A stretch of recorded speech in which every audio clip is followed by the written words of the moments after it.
ఈ రాశి వారికి నెల కాస్త గందరగోళంగా ఉందనే చెప్పాలి. ఈ రాశి వారికి 9వ ఇంటి బృహస్పతి ఉండడం వలన వీరికి కాస్త మార్గదర్శకంగా ఏర్పడే అవకాశం ఎక్కువగా ఉంది బృహస్పతి. మీరు ఏ పని చేసినా సరే ఆయన అనుగ్రహంతో చేస్తారు కాబట్టి ఏ కార్యమైనా సరే మీకు సాధించే అవకాశం ఎక్కువగా కనబడుతూ ఉంది. ఉద్యోగస్తులకు మీరు ఉద్యోగాలలో మారే అవకాశం ఎక్కువగా కనబడుతూ ఉంది. వ్యాపారస్తులు ఈ మాసాంతం కూడాను కాస్త జాగ్రత్త వహించడం కూడా మంచిది.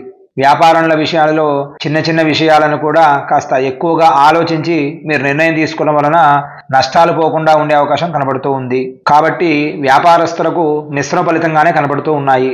విద్యార్థుల విషయానికి వస్తే ఈ రాశి వారికి 9వ ఇంటి బృహస్పతి ఉంటూ 5వ స్థానంలో కుజుడు ఉండడం వలన విద్యార్థులకు 5వ స్థానాన్ని చూస్తూ ఉన్నాడు కాబట్టి కొత్త విషయాలు కొత్త సబ్జెక్టు సంబంధించిన విషయాలను ఎక్కువగా తెలుసుకునే అవకాశం ఉంది. తద్వారా వీళ్ళు పరీక్షలకు సంబంధించిందే కానీ ఉత్తీర్ణత అయ్యే అవకాశం ఎక్కువగా కనబడుతూ ఉన్నాయి. ఇంకా మీరు ఎక్కువగా కష్టపడితే ఎక్కువగా వచ్చే ఛాన్సెస్ కూడా మీకు చాలా ఎక్కువగా కనబడుతూ ఉన్నాయి.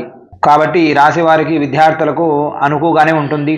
అంతేకాకుండా ఈ రాశి వారు సూర్యుడికి సంబంధించింది లేదా రాహువు సంబంధించిన గ్రహాలు ప్రదక్షిణం కానీ రాహువు సంబంధించిన శ్లోకాలు ఓం రాహవే నమః, ఓం సూర్యాయ నమః అని ప్రతిరోజు కూడాను 21 మార్లు పఠిస్తే మీకు మిశ్రమ ఫలితాలు కనబడతాయి.